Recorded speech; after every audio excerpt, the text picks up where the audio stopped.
You can gamble with just about anything.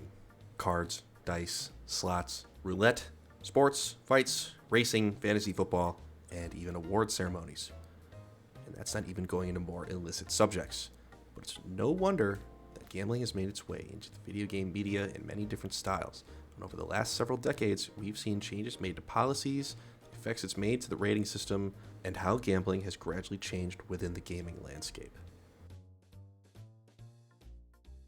There's always going to be gambling against real people using real currency. But this experience is typically meant to emulate a classic casino or card table experience. These include your typical online poker servers and blackjack tables, which I personally distinguish as a separate category from your typical video game experience, as playing with your personal money is required. These will always exist barring any radical law changes and don't have much of an impact on the video game landscape, as they will always exist in the purest form of gambling on a computer.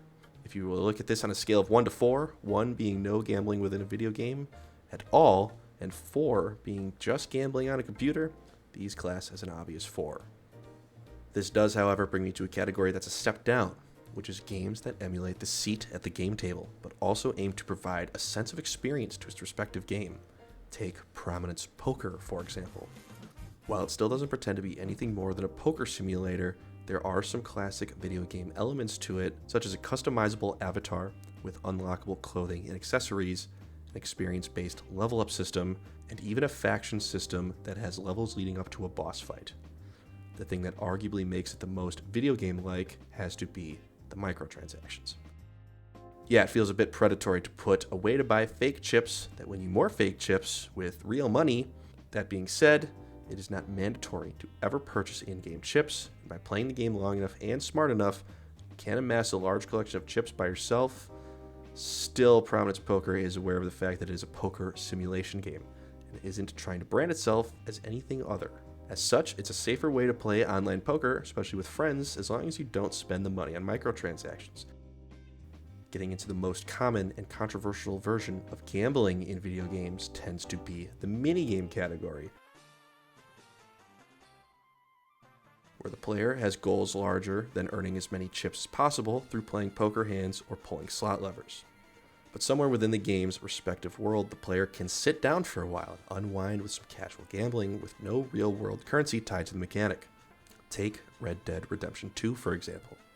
The primary goals of Arthur and the Vanderlinde gang change from chapter to chapter, but boil down to earning enough money through robbing trains, banks, and rich families to escape a world that is slowly forgetting about them. But along the way, Arthur can sit down and play poker, usually for a small amount of money. However, these poker minigames don't have any direct effect on whether or not the gang is making enough money to survive, barring one mission involving fixing a high-stakes poker game that does end up in disaster. In a mature-rated game like Red Dead Redemption 2, playing a few hands at an underground card table is hardly the most illegal thing you can take part in. And with the game already being rated for mature audiences, there isn't even much quarrel with these tables being in the game. What if the game isn't rated as mature and even marketed towards children? Take early generation Pokemon games. They had some versions of slot machines until Generation 4. Obviously, the goal of Pokemon is to beat the Elite Four, catch them all, and be the very best like no one ever was. But in Generation 1, the player is required to at least enter the game corner to find the rocket hideout, and in a game centered around exploration, talking to NPCs in Celadon City will quickly give you a coin case from an old man who claims he lost all his money on slots. Perhaps this is a subtle warning, and he will give you his coin case, which is required to hold the coins necessary to take part in slots. Even talking to other NPCs after obtaining the coin case, they will just give you free coins. And boom, just like that, my 7-year-old self was able to start hitting slot machines in what was supposed to be a child-friendly game. Now, of course, there are in-game warnings from NPCs about the dangers of losing it all, but nothing that strictly inhibits or warns the player elsewhere until the Let's Go remakes, where the slot machines at the game corner are simply unavailable to interact with. From Generation 5 and onward, Game Freak simply removed references of gambling to keep a child-friendly rating, especially in places like South Korea and Europe that have stricter rules and regulations about gambling within video games. Other games like Stardew Valley have an optional casino quest with its own slot machine and Calico Jack, a card game that plays a lot like blackjack. It's even received its own E10 Plus and PEGI 12 ratings, even when a casino was put directly into the valley. Star Wars Knights of the Old Republic features Pazaak minigames, another blackjack clone with a deck building element, also very addicting. And even new Super Mario Bros. For Nintendo DS have gambling minigames within them. However, with these minigames still existing within their own respective gaming worlds, I'd rank them as a 2 out of 4 on the gambling game scale, and I'd be willing to bet that if a lot of them came out today, the gambling minigames would either be taken out or the game would receive a much higher rating than initially received without being grandfathered into this clause. I'd also be remiss not to mention the game Fallout New Vegas, but that to me falls under the same example as Red Dead Redemption 2, and I just chose Red Dead Redemption 2 for the video. Now, what could be lower than a 2 but still qualifies gambling? Loot crates. While these have generally been phased out for a more popular rotating storefront cosmetic shop popularized by Fortnite, games like CSGO, or CS2, whatever it is now, and pre-2020 Rocket League crates would spin a wheel with a chance to hit low-odds jackpot cosmetic items. And while this looks like a big slot wheel that you spend your real money on to open, there technically isn't a way to lose, so to speak. You open the crates as many times as you want, but you will never walk away empty-handed. Whether you open a Heatwave or an Octane Kilowatt, you are winning in the sense that you are not losing, that you are paying for a chance to win any item displayed within the crate, nothing more and nothing less. Therefore, I wouldn't classify this as anything higher than a 1.5 out of 4 rating on the gambling scale. Speaking of nothing more and nothing less, let's talk about sports games, specifically team building modes in games like 2K, Madden, and FIFA, or FC, whatever it's called now, where this slot system exists, but would be almost impossible to exist without this mechanic, where opening a pink diamond Tracy McGrady or whatever will give you an edge to win over your teammate. It just depends on whether or not you're going to spend the real world money to open the pack or grind in-game time for a reward or more in-game currency. PEGI recently analyzed FC 2025 for possibly having loot crate style slot gambling elements, but did not deem it enough to warrant a rating increase, whether it was authentic or not. This analysis was brought into question after the developer of the game Balatro was given a PEGI 18 rating for the game due to it possibly teaching real-world winning poker hands as a mechanic within its game. For those who don't know, Balatro is a game where you play poker hands to score chips to reach a high score per blind, with varying jokers to act as score upgrades and boosters towards chips and multipliers.